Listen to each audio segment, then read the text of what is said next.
Ana məni çinində aparma inciyərsən, qaysaq yox yaramın, qoparma inciyərsən. Şəhid oldum Sevingül, üzün ağ olsun ana. Mən cənnətə gedirəm, vətən sağ olsun ana. Mən cənnətə gedirəm, vətən sağ olsun ana.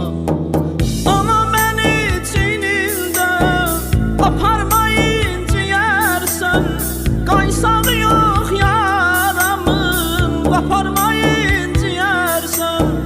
Şəhid oldum Sevingül, üzün ağ olsun ana. Mən cənnətə gedirəm, vətən sağ olsun ana.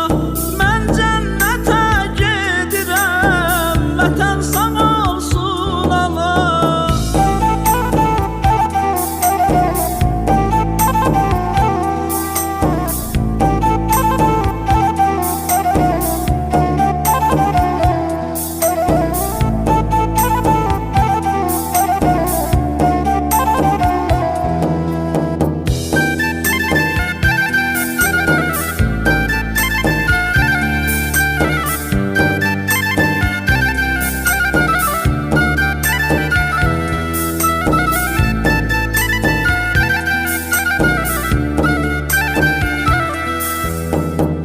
Sizlərə əmanət üç övlad saxlamışam, onlara da bir miras şərəfat saxlamışam.